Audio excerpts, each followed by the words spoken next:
I want to thank everyone for joining us today. I'm Michelle Savage with Xbrl US, and you're here for our webinar, Standards for Regulators, Governance and Taxonomy Development and Maintenance.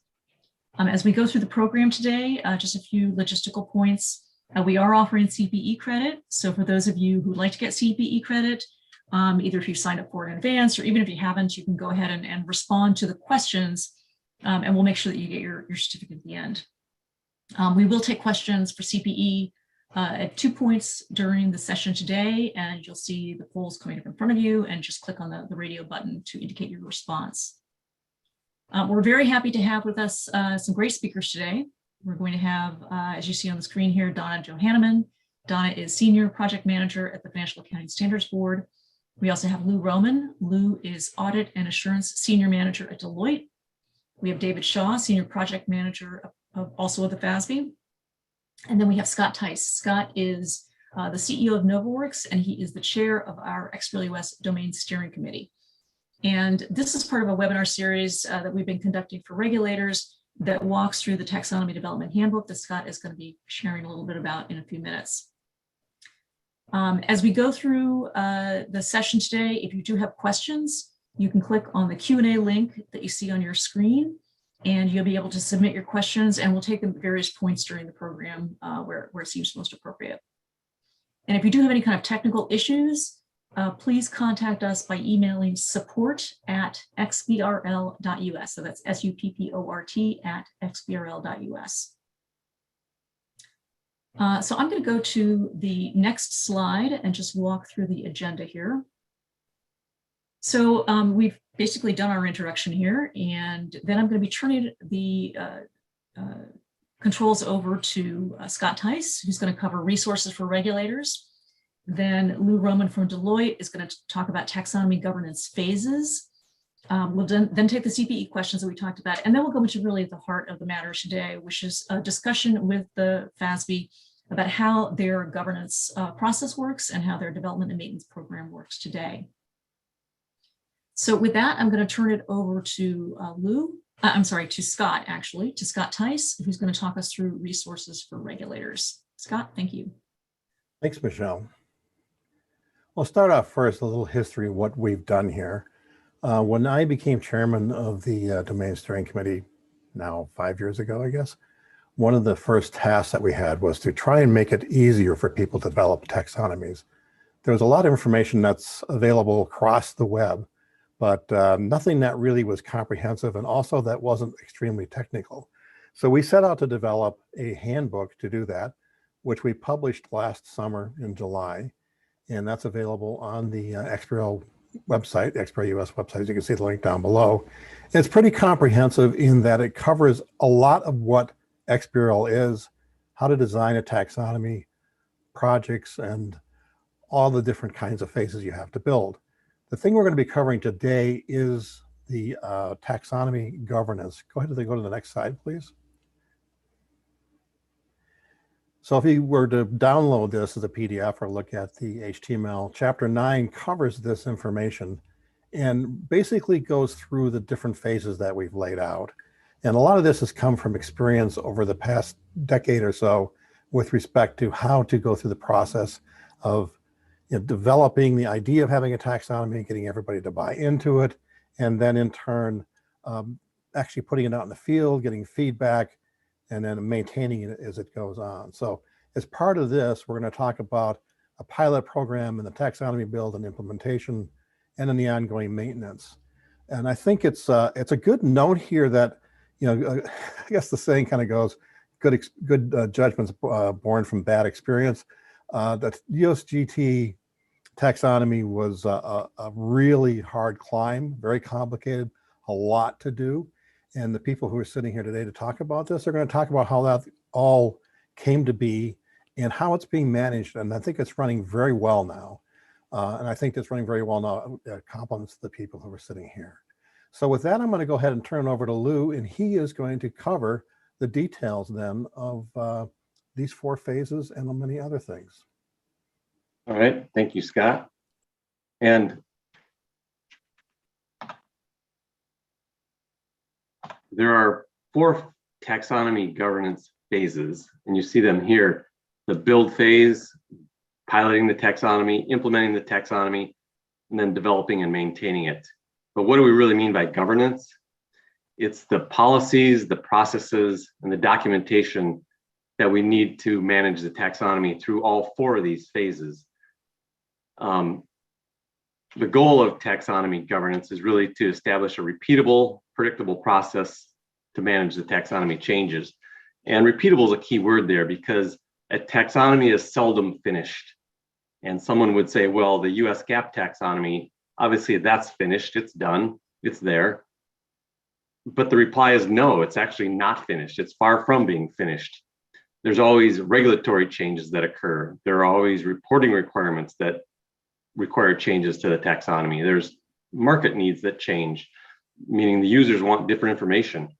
And then there's, of course, technology that changes constantly that impacts the taxonomy. So we need a taxonomy that can handle those changes. And the way we do that is we have a taxonomy governance process that really is the long-term infrastructure that helps us adapt and change as needed based on outside items that occur. So that's what governance is, and that's the goal. The size and the scope of taxonomy governance can be anywhere large to small. It really depends on the size and scope of the particular taxonomy program or project that's occurring. So that's the biggest factor in that. Let's dive deeper into each one of these 4 phases. And if maybe you're working at a regulator and you've already created a taxonomy, so you've been through this, well, take a look at these 4 phases to see which ones you've succeeded on and which ones you're doing a good job of it, and maybe which ones need improvement. And I know some of you are working with the taxonomy. And for those of you that are doing that, the taxonomy, you can learn something by seeing what these phases are, because the more you learn about the taxonomy, the more you can apply that to the work you're doing with it. And then if you're considering starting a new taxonomy or a new program,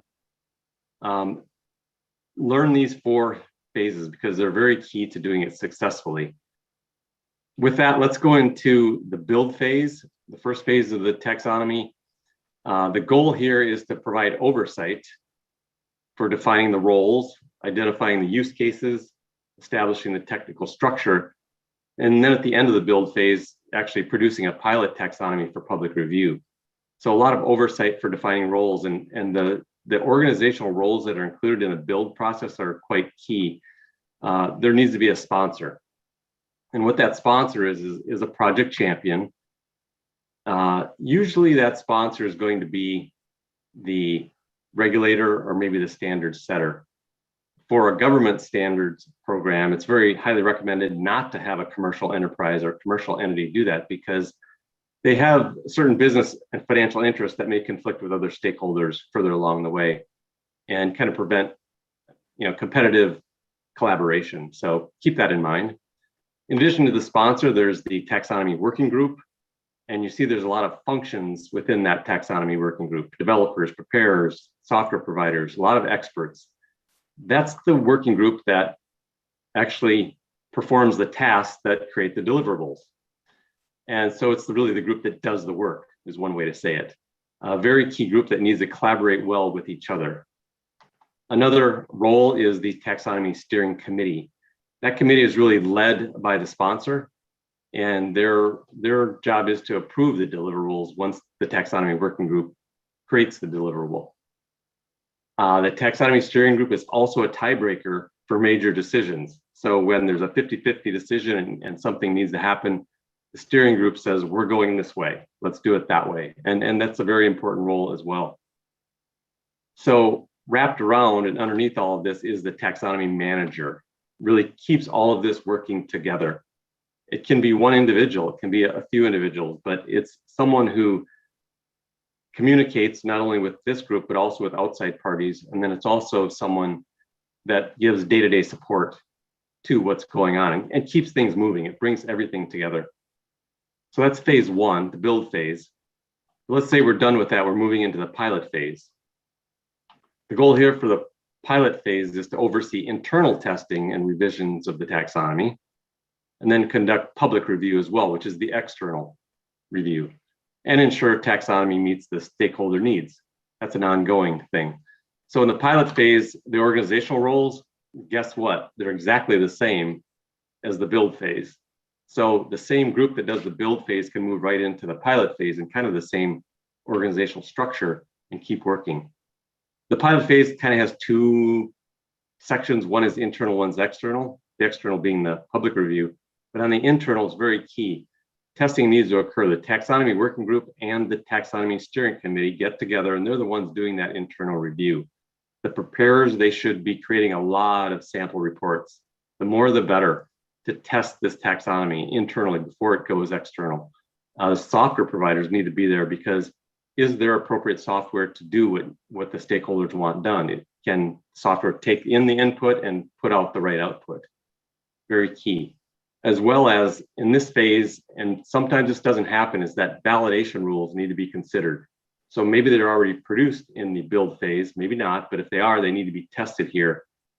Are they producing false positives? Are they producing, are they not catching things that should be caught? So validation is a big consideration at this point. That's the internal review. There's also the public review, the external review. When we think about that, the real goal is to collect feedback, because we need to know what things are out there that need to be fixed at this point. The public review needs to be long enough so that good input can be given. It needs to be easy enough so people can follow and track it, and then it needs to be well communicated. And the taxonomy manager is a big person in charge of that, especially telling the people that give comments that their comments have been received and they're being processed. So this pilot phase ends with determining, well, implementing the changes that occurred that we want to implement, and then testing those changes, and then finally at the end, producing a taxonomy, doing the publication of a taxonomy, which moves us to the third step, which is the third phase, implementation of the taxonomy. So now we finally have a formal release of the taxonomy, and we're going to put it into live implementation.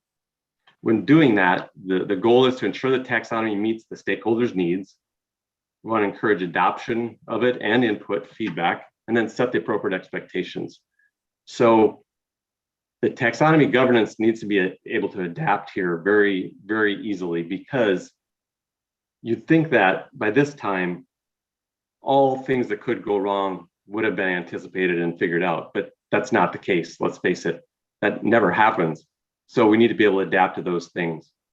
And the other thing is, during implementation, how is this going to be adopted? How is the taxonomy going to be adopted? Well, it doesn't have to be an all or none proposition. It can be voluntary at first, and then maybe a year or two thereafter it turns mandatory. Or the adoption could be large companies, for example, do this in year 1, medium companies in year 2, and smaller companies in year 3. Or the scope of the tagging can be phased in. A smaller set of information is tagged in year 1, a medium set in 2, and a larger set in year 3, or something like that. So that needs to be considered as part of the governance, how this is going to be implemented and adopted. In this phase, the organizational roles, there's a taxonomy committee. And guess what? That's really a merger of the taxonomy working group from the prior step and the steering committee from the prior step. Those two get merged into a taxonomy committee, which this committee, really the goal here is the long-term success of the taxonomy itself moving forward. And there's still the taxonomy manager that helps keep this all together. So that's step in phase 3. Let's say that's done. We're going to move to phase 4, which is development and maintenance. Very key to establish a taxonomy change process and determine which categories of changes and establish a change and request implementation process. So in this stage, the organizational roles is just a taxonomy development and maintenance group. And really what that consists of is the prior taxonomy committee plus that taxonomy manager coming together into one group that then is going to carry this forward. So that change process really is a lot about receiving and reacting, meaning we're going to be receiving changes and requests for changes forever for the most part, and then determining which of those, reacting to determine which of those are going to be implemented and which not. And governance says who has the authority to say we are going to make this change, we're not going to make that change. That needs to be part of the governance process as well. an interesting part of this is that there's a lot of changes, but the number of taxonomy releases, we want to minimize that actually as much as reasonably possible. And the reason for that is every time there's a taxonomy change, there's disruption in the process, meaning preparers get disrupted, users of the financial information get disrupted, as well as software providers have to maybe change their software to handle new changes or revisions to the taxonomy. So a general rule is minimize new releases as much as is reasonably possible. Lastly here, the Xbrl specification is actually very flexible, so that as changes need to be made to a taxonomy, we can make rather, large, if there's new reporting requirements, that this group can make changes, additions to the taxonomy fairly easily without too much disruption, because the Xbrl structure allows additions to the taxonomy, new tags, new sections to be brought in without significant disruption. And that's, you can say if the taxonomy governance is done correctly, that can actually be done quite smoothly. So that's the 4 phases: the build, the pilot, the implementation, and the maintenance and support of the taxonomy. And with that, Michelle, I'll pass it back to you. Lou, thanks very much. Yeah, what we're going to do now is just walk through a couple of poll questions. So I'm going to bring the poll questions up right now. Okay, and hopefully everybody should be able to see this on your screen. What is the primary governance-related goal of the build phase in taxonomy development? And here are your possible responses. Ensure the taxonomy meets stakeholder needs, encourage adoption and input, set expectations, or provide oversight to the process of defining roles, identifying use cases, and establishing technical structure. Third, oversee internal testing and revision of the taxonomy, conduct public review, ensure the taxonomy meets stakeholder needs. Or last possibility, establish a taxonomy change process, determine categories of change, and establish a change and request implementation process. Okay, well, we'll take another 15 seconds or so for you to respond to this.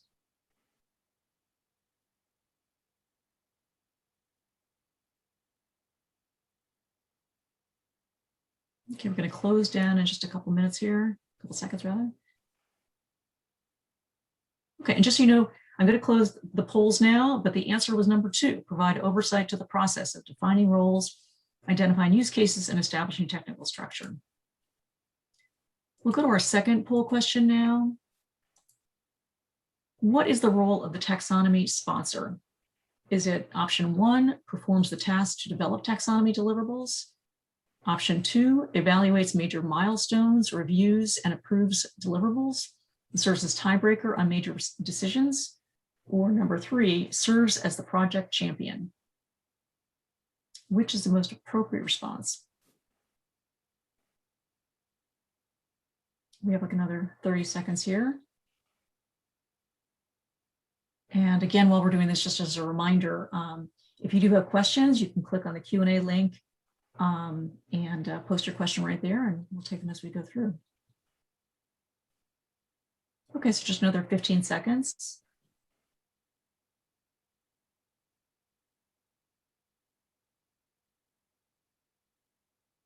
All right, we're going to close down the polling, and the correct answer is serves as the project champion. Okay, great. Thank you very much. Lou, I'm going to turn it back over to you. Very good. What we have next is the discussion with Fasby and Scott as well on various questions that come up related to taxonomy governance. So I'll start off here with first question, and anybody can feel free to answer, but the question is, who was involved in the initial development of the US GAAP taxonomy? We're talking about that build phase that was mentioned before, phase number 1, related to the US GAAP taxonomy. And then question in relation to that is, what role did the Fasb play specifically? So go ahead. Well, even before the first taxonomy was developed, there was about a 10-year effort led by the AICPA with engagement from the broader community to make it happen. Xbrl US, under contract with the SEC, developed the GAAP taxonomy to reflect the comprehensive set of reporting requirements for public companies to file per the SEC mandate, which began in June 2009. The Fasb and Xbrl yes worked together to complete the GAP taxonomy to reflect the codification that was released in July of 2009. The Fasb played an important role as a member of the working group, reviewing definitions, references, concepts, and providing feedback. The taxonomy included those links directly back to the codification.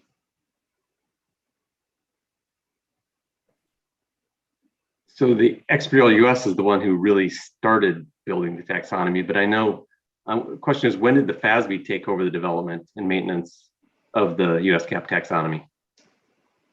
So I'll take that one, Lou. The Fasb took over the development and maintenance of the taxonomy in February of 2010 from Xbrl US, and so that's when it started here at the Fasb. Thanks. So what was the initial development and maintenance process that the Fasb put in place when they got control of the taxonomy? Well, no, go ahead, David. Sorry, I'll take that. Yeah. So it took time to build that process out. When it came to the Fasb, there was no staff really in place in order to handle that, and so the staffing had to be ramped up. In the early years, we did depend on consultants to help with that. We're trying to get those first taxonomies out. But over time, we were able to build up the team, put our processes in place, put our systems in place, get the required software, and then we started our taxonomy advisory group in 2011, which is comprised of service providers, data users, preparers, the accounting firms. And so that's when we were, it took time, but that's how we built out our governance process. We talked about change and the fact that the US GAP taxonomy is not finished. I'm wondering how and why has the US GAP taxonomy development and maintenance program changed over time? Well, initially, the team was assigned to the amendments to the standards as they were finalized and public comments as they came in. Waiting until the ASUs were finalized was too late in the process to provide feedback for consideration of the structured data and to seek input from the project teams. And for public comments, different team members could be working on the same issue or the same topic, and it wasn't efficient. So it evolved where the team members were assigned to specific topics that they were responsible for. They were the subject matter experts on the taxonomy team for that topic. Any exposure drafts, public comments, or review of common reporting practices for that topic are their responsibility. The public comments and common reporting practices have evolved to what we now call topical projects, because we realized trying to deal with one-off comments sometimes had unintended consequences, and that topic really needed to be reviewed in its entirety to fully understand what was needed. And also there could be overlap to other topics that needed to be considered. We moved from a single draft for public exposure of all changes to concurrent exposure with the amendments to the standards and separate exposure for significant projects, and then a compilation of other changes. This allowed for more targeted and timely feedback on those changes. And go ahead. Oh yeah, I just wanted to add, we do have a team member who is a dedicated data analyst performing research, and the research that she does, supports the board level projects, and it also supports any sort of topical focus projects that we do around the taxonomy. Actually, being able to see how that information is tagged, so that we can enhance the modeling of the taxonomy to be as optimal as we can make it. Sorry for that delay, Lou. Go ahead. It's fine. That's good input. Question on that. Can you amplify in there how the SEC impacts the cycle on that? I think that kind of comes up in the next question. Okay. Sure, I'll go to the next question then. What governance and process does the Fasb follow to develop and maintain the taxonomy for accounting standards? Well, the codification topics, as I mentioned, are assigned to each member of the team, or all CPAs.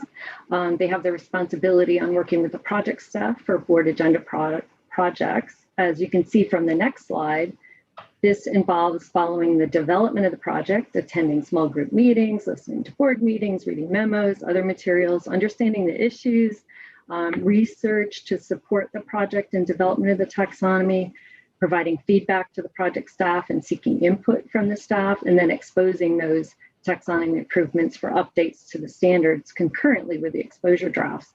And in the next slide, you can see there is a robust, transparent process for the taxonomy that includes documented, validated, and quality controlled changes. It involves stakeholder solicitation and feedback, which comes from our comment letters on proposed changes, our taxonomy advisory group, our online review and comment system, which has a development taxonomy that includes changes that we develop throughout the year and expect to include in the next annual release. And it's always available for comment. We are accountable to the SEC for delivering a taxonomy that reflects the reporting requirements each year. They're involved in the process throughout, and we meet with them regularly throughout the year. Thanks for that. And regarding technical topics, how does the Fasb XBRL team incorporate XBRL technical changes to the taxonomies, and how does that governance structure support that? Well, I would say it is a bit similar to the ASU process, but it also has its differences. We will perform outreach on making any sort of technical enhancements, which includes our taxonomy advisory group. And some for certain technical changes, we ask the members of the tag to take those back to their software developers because it does impact it has an impact on the software or may have an impact on the software. We consult with the SEC on those changes and how their systems will be able, the Edgar system will be able to handle that. And we'll also consult with XBRL International on certain changes as well. And so if you could jump to the next slide, Lou, I just wanted to go through a couple of examples of some technical enhancements that we've had over the years, because it's not all at the same level, because depending on the type of change, what sort of involvement is necessary. So the first one, the type dimensions. When the taxonomy was initially built, there were no type dimensions. We currently have one, and the process around deciding to add that, along with on the bottom extensible enumerations 2.0, that was driven from our dimension working group, where we had a focus group determining the best use of dimensions in the US GAAP taxonomy, because we were having, there were consumption issues in the way that dimensions were being used. And so we needed to elevate that and make it a priority. The reference roles, when it initially started, they were just all presentation, but we wanted to enhance the references. And so one way to do that was to, use different roles to identify what the reference is conveying, whether it's a disclosure reference or it's common practice example and so forth. The taxonomy implementation notes and the change notes, that was taking existing structure within the XBRL standard, but kind of building our own model in order to convey that information. And so we had to consult with a number of groups. We created prototypes, different prototypes, different ways of doing it. Is it labels? Is it reference? And wanting to have that structured information, that information was put into the references. I touched on the extensible enumerations 2.0, but that was an area where we had a lot of concerns for how the software would be able to implement that standard. And so we provided additional outreach concerning that. I had a webinar last year with XBRL US on how those can be implemented. And we've done other outreach concerning those to make sure that it's as seamless as we can make it for the service providers and their software. And I also want to mention that I am a member of XBRL International's standards board, which is responsible for the specifications coming out of XBRL International. We have a lot of engagement with XBRL International. We understand the technology that's being employed in the taxonomy before it goes into the taxonomy. Thanks, Dave. I agree that it's very helpful to have you on the XII standards board. So what we've been talking about is the US GAAP taxonomy. I have a question here. How does that differ, US GAAP taxonomy, from the Federal Deposit Insurance Corp program, and then also the Federal Energy Regulatory Commission's programs, because they both implemented a program as well? Well, I'll go ahead and grab that to start with. This actually touches on a subject that's really important to the overall taxonomy design. And as you approach designing a taxonomy, you have to decide whether or not it's going to be an open reporting taxonomy or a closed reporting taxonomy. And you look at the UGT, it's an open reporting taxonomy, which has a lot of benefits in terms of flexibility, but makes it much more complicated. With the FDIC and FERC, the Federal Energy Regulatory Commission, they are closed taxonomies, basically meaning that the people who prepare must fill only certain slots out. And in terms of the management, each of them is managing them on their own taxonomy.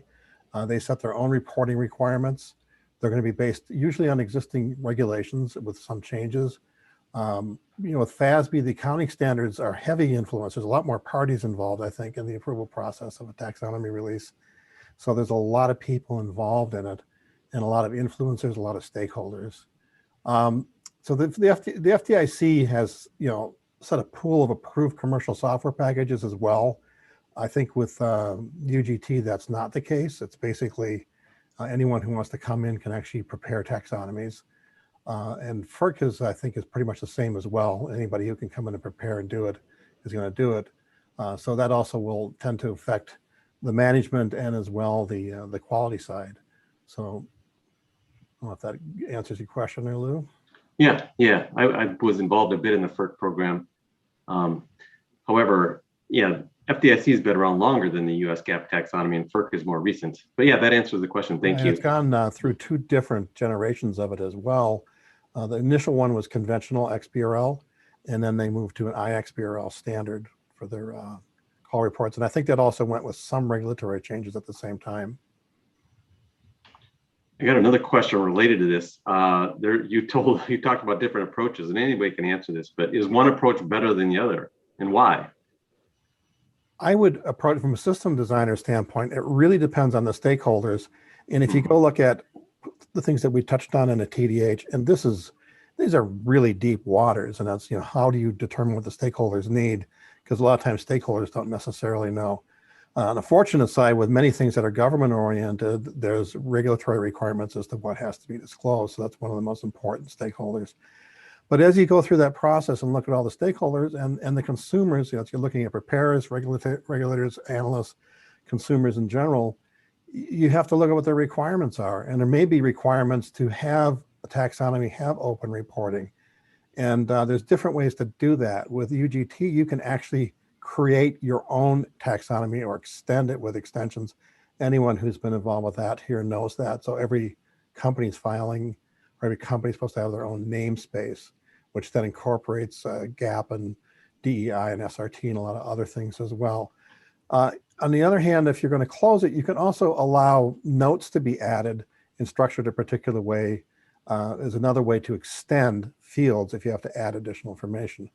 Or you can turn around and just simply say you can stick stuff in this slot here in this duration or this period, and that's it. Mm-hmm. So it's kind of a complicated answer, but it depends on the situation. Yep, depends on the stakeholders. Yep, very much so. And you mentioned the TDH, the Taxonomy Development Handbook, which is what you showed earlier. I'll just encourage everybody to go, if you really have deeper questions, go to that. It's actually an extremely easy to read and fundamentally good handbook. So when I mentioned the kind of deep water on the project management and stakeholders, there are volumes of information available, and go to Wikipedia, go anywhere to find out different philosophies and how to do that. We really just kind of touch on what we think the important parts are. And failing to get proper stakeholder input is an invitation for failure down the road. It really is, because you're not going to satisfy the people who are preparing it and using the data. And that's the ultimate goal of this, to have timely, accurate data. And I'm sure we'll be talking about accuracy as we move on here a little bit. All right, thanks. Next question. how does the Fasb process compare to the International Accounting Standards Board development maintenance process, which is for the IFRS taxonomy? There are a number of similarities, which is not surprising, given that both taxonomies have to reflect the reporting requirements of the underlying standards. We both have advisory groups to solicit feedback, concurrently expose amendments to the taxonomy with amendments to the standards. We have annual acceptance by the SEC, perform reviews of common reporting practices to improve taxonomy usability, though the evaluation process might be slightly different. The differences mainly stem from having one regulator, I think, versus having multiple. The Fasb only has the SEC, while the IASB has multiple regulators using the IFRS taxonomy, and they provide it in multiple languages.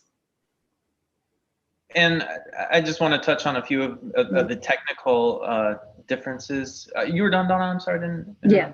Okay. Yeah.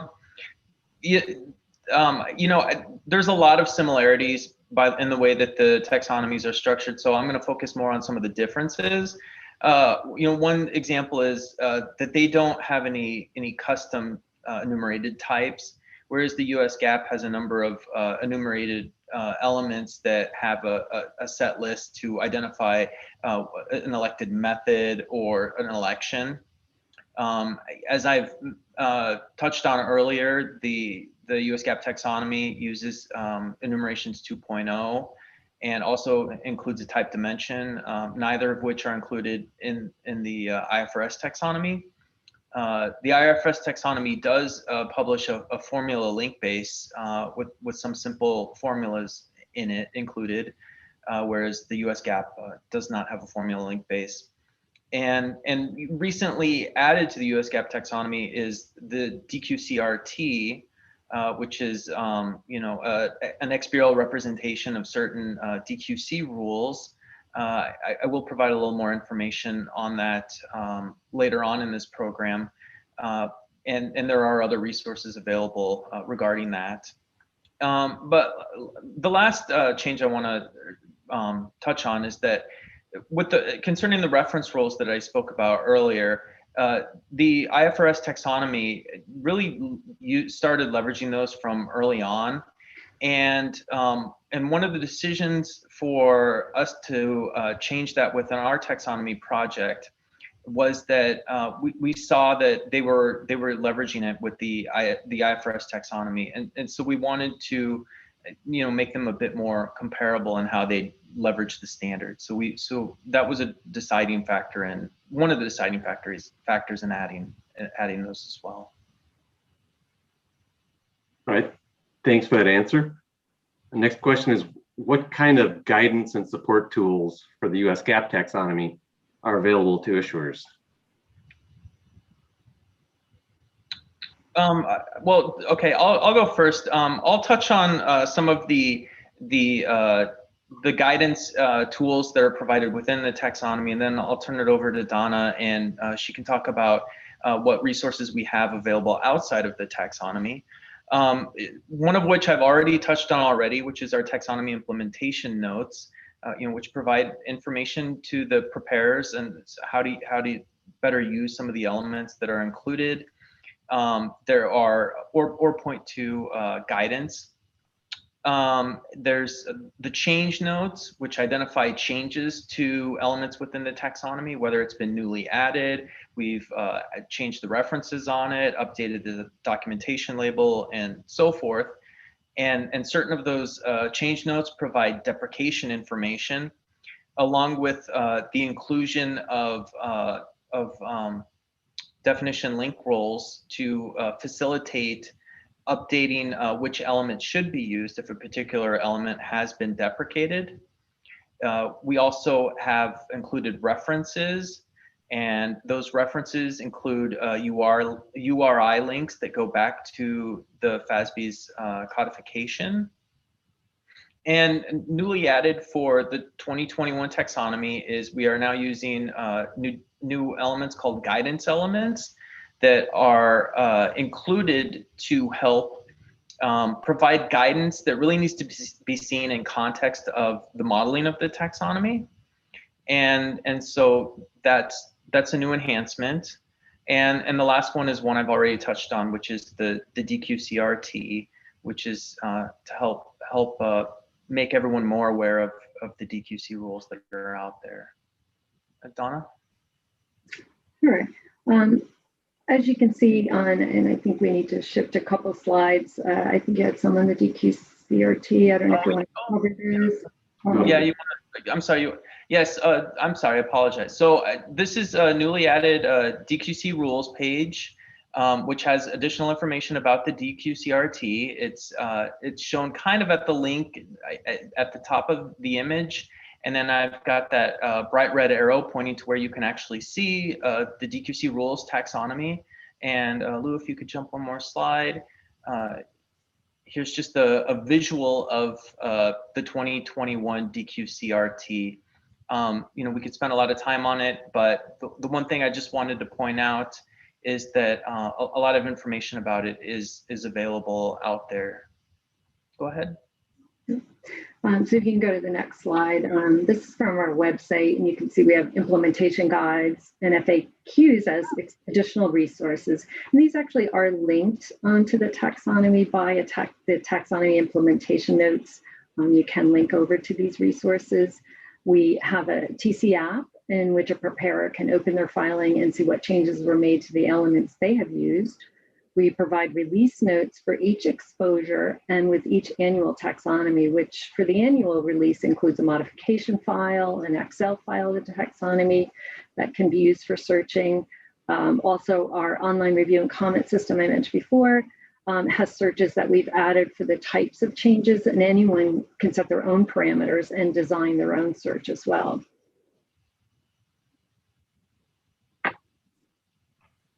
Thanks, Shai. Let's go to the next question, which is how do accounting standards dictate how a taxonomy is developed and maintained? So accounting standards. So when a taxonomy is designed for the purposes of reporting based on underlying accounting standards, it needs to reflect those standards. And as those standards change, so does the taxonomy. You have to have a comprehensive program to assess the standards to ensure that taxonomy covers them, to evaluate the changes, document them, and ensure they are implemented as designed. Embedding them with the organization that develops the underlying standards can help inform the process both ways. The standards themselves can be somewhat flexible in how to report, and there are different types of users of the data. As you can see on the next slide, they can run from wanting more normalized data down to a more granular level. So we need to think about how we consider the flexibility allowed by the standards and the needs of this spectrum of data users.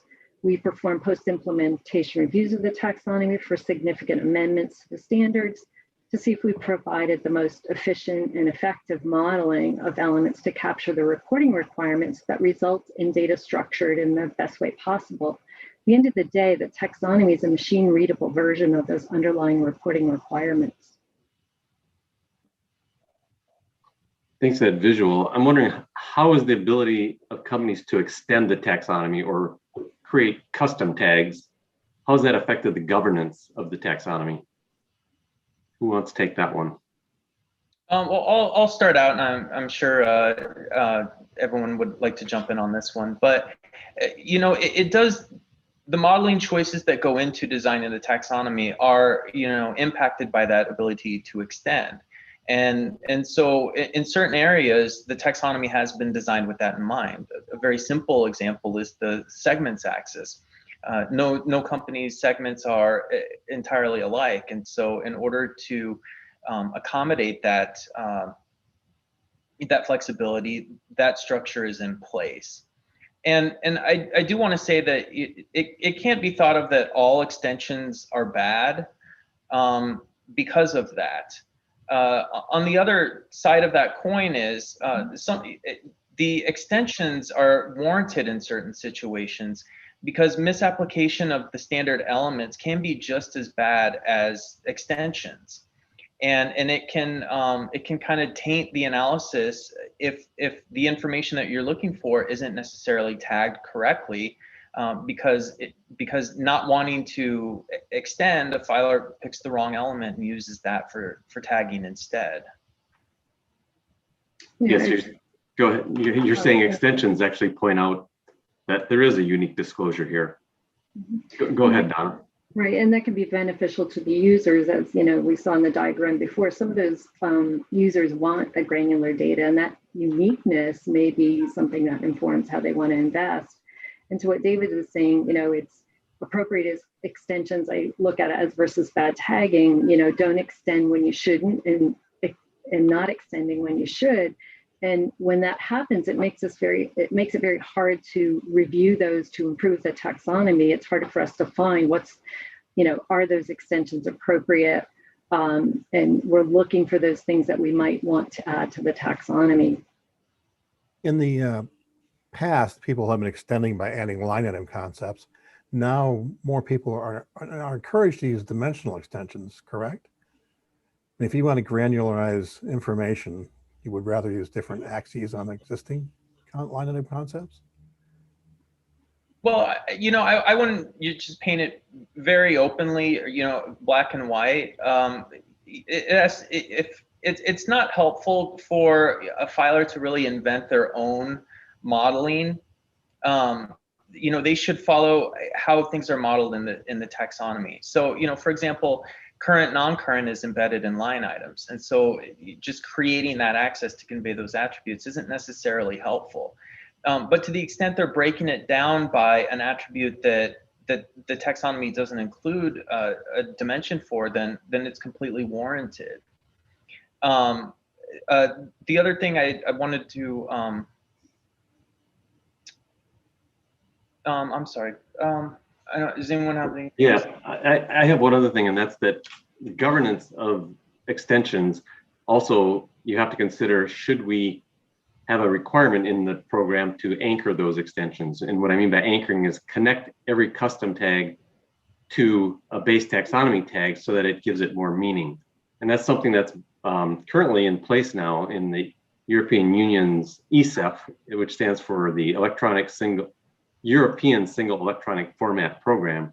That program has said, when you create an extension, in most cases, you must anchor it to a wider concept that's in the base taxonomy. And so it's just something to think about for any program, not only a new program starting out, but an existing taxonomy program, whether that becomes a requirement or not. I would just add on that if you're looking at having an open reporting structure, how you do this and documenting how you do it, I think is extremely important. And normalization of data too is a really big issue when you're trying to do comparative analysis and people are using extensions. So. Anything else on this one? We'll move along. I don't think so. Okay. Last question that I have: what else might affect data quality, either positive or negative? Well, I would say that we try and affect data quality positively by what we provide through the taxonomy, the tools that we touched on earlier, having the DQC rules in place. Not all of the DQC rules are included in the DQCRT, and there's additional resources at the Xbrl US website. One thing to consider is how consistently designed the taxonomy is. On the last question, when we were talking about extending dimensions, having the taxonomy modeled very consistently, limits the ways in which the information can be tagged, and it also makes it easier for filers to, in situations where they need to extend, to follow that modeling and extend in a way that fits within the taxonomy structure. And it's much easier to do that with a consistent model. We try and provide education. We have our annual webinar on each taxonomy update. We provide implementation guides out there to try and help have a positive impact on data quality. And I think the more we can, look to what can we do within the taxonomy from a structure that even could be leveraged by the tools that are used for preparation software, the more we can kind of build that and make that better is going to help at the end. I think that to add on to the whole picture here and the long road, I think this is one of the longest standing taxonomies, is early on there was not much feedback given to filers from the SEC.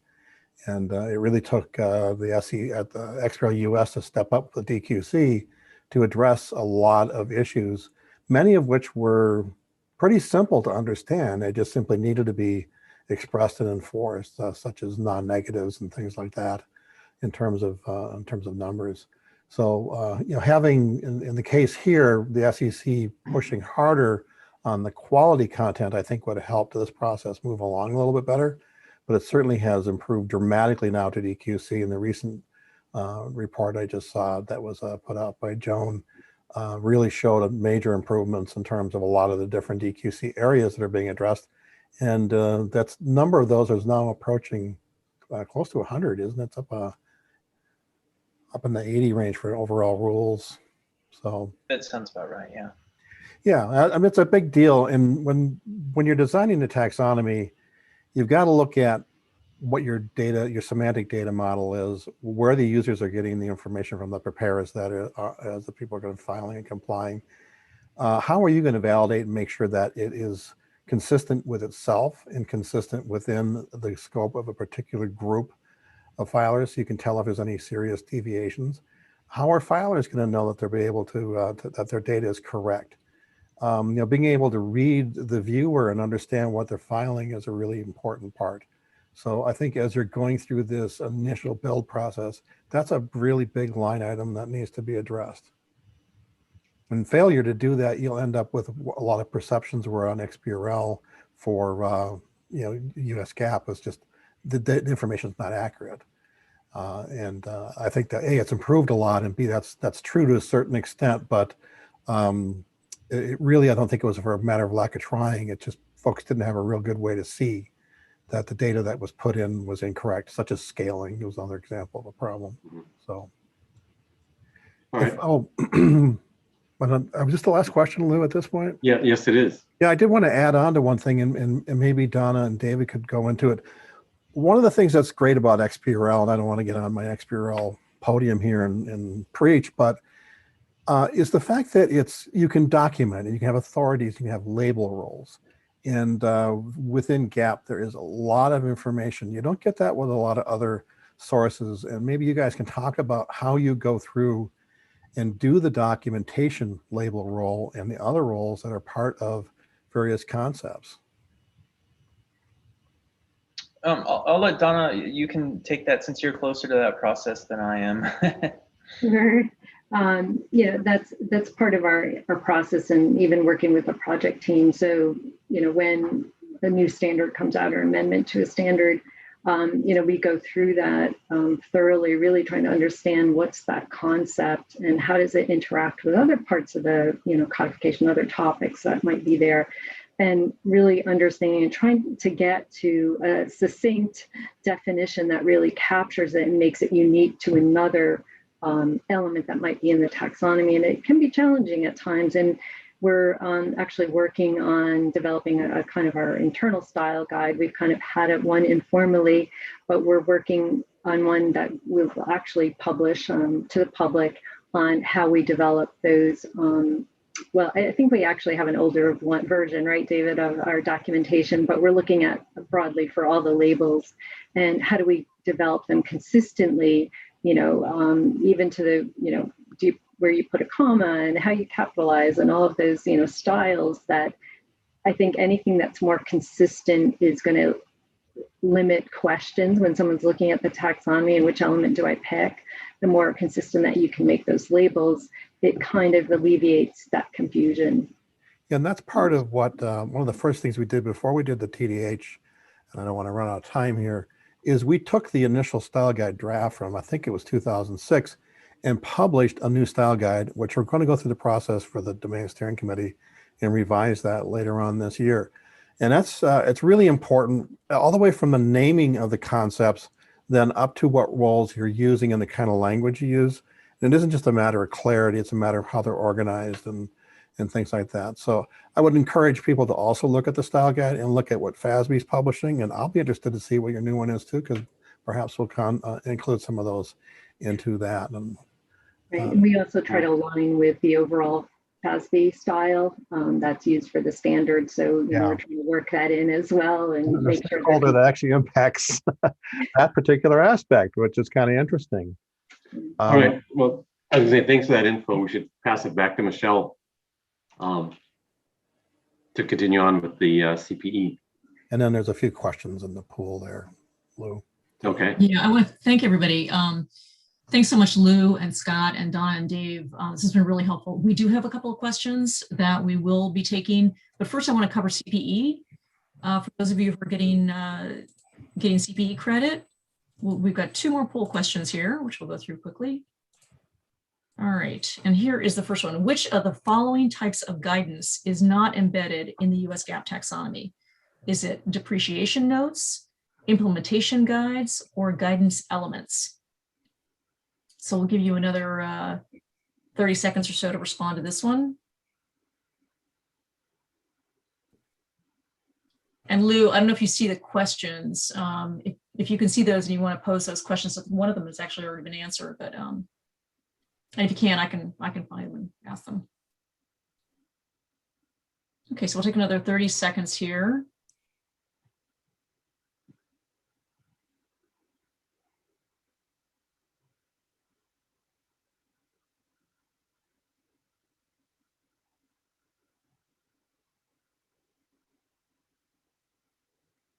Okay, we're going to close down our poll in just a second here. And the type of guidance that is not embedded in the US GAAP taxonomy is implementation guides. So hopefully you all got that correct. And we'll go to our last poll. Which of the following is not a factor that could affect data quality? Is it level of enforcement from regulator? Is it the complexity of data reported? Is it the consistency of taxonomy design? Or is it the number of preparers required to report? Which of those is not a factor that could impact the quality of the data? We've got about another 30 seconds here. While they're answering that, I see the questions. Really quick answers to them. Are there any plans for using the anchoring mechanism for the extension elements as it's currently done in Europe? Very good question. To the best of my knowledge, there is not a movement, or there's nothing on the docket for using anchoring, such as in the US GAAP taxonomy for the SEC's program, or any other programs that I know of. I'm not saying that won't happen, but I think to the best of our knowledge, there's nothing. It is allowed in this project. The SEC did announce that, you know, the use of that anchoring mechanism is allowed in the project. It's not required, but it is allowed. Yes. Okay, and just I have closed down the poll. Sorry, Lou, to interrupt, but and the correct answer is the number of preparers required to report does not affect data quality, but everything else that's listed here does.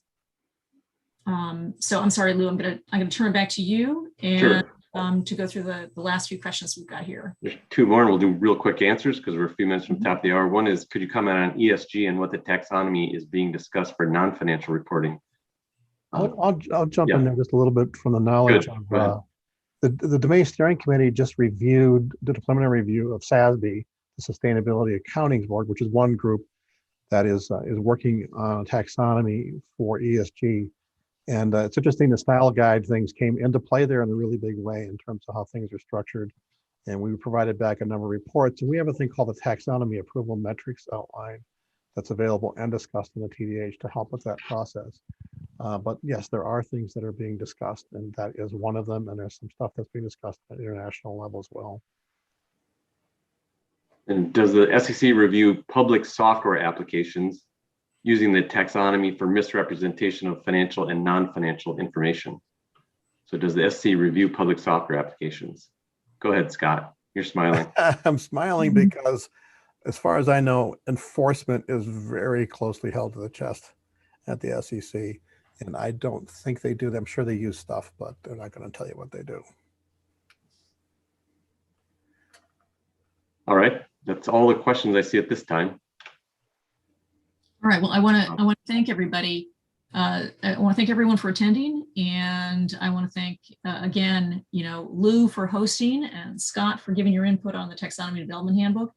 And most importantly, the Fasb, Donna Johanneman, David Shaw, not only for the presentation today, but for all the work they do on building out this taxonomy that all of us rely on. It's really critical work, development and maintenance. It's not support and maintenance as we discussed earlier. It is really developing because the taxonomy continues to grow and expand with changes in accounting standards, changes in technology, changes in reporting needs from the investment community. So we thank you for all your work. So thanks again. And we do have some other sessions coming up that I wanted to mention that you all might be interested in attending. Inline Xbrl, small reporting companies and foreign private issuers are going to be in wave 3 of the SEC rollout. So by June 15th of this year, they have to begin preparing their documents using Inline Xbrl and filing their cover pages with Xbrl as well. So we're going to be hosting 2 sessions. The first one on May 19th, and that was going to feature Julie Marlowe from the SEC talking about kind of observations on what they've seen with the submissions that have been made to date. And then we'll also cover the fundamentals of XBRL preparation in Inline Xbrl. And session 2 is going to feature Pranav Ghai from CalcBench. That's on May 26th. And that will be addressing, again, the fundamentals of Inline Xbrl. So there's quite a bit to cover. And Pranav is going to share with us why small reporting company data in XBRL format is really important. He works with lots of hedge funds, lots of mutual funds as clients, and they use data for small reporting companies pretty extensively. So he's going to share that with us. Also featured on those 2 sessions is Steve Horowitz from NovaWorks, who is going to cover the fundamentals piece of it. And then finally, we have a session on May 12th, which is, again, these are all free webinars. The Data Quality Committee webinar, it's going to cover the 15th data rule set and basically addressing, all of the changes that are out for public review of the new set of rules. And actually, we're also going to cover to some extent how those rules were incorporated into the Fasbi taxonomy, where you can find them. So please join us at these webinars coming up. And thanks again. And we will be posting the replay from this program and also the slides, because I did get that question from some people. Those will be posted sometime in the next couple of days. So some outstanding questions, but I think I would just direct okay. the questions over to XBRL US and they can answer any of them that you need. The 3 more came in here. Okay. Yeah, we'll address the questions that just came in, but we want to give everybody back the rest of their day. And thanks again. Appreciate your time today.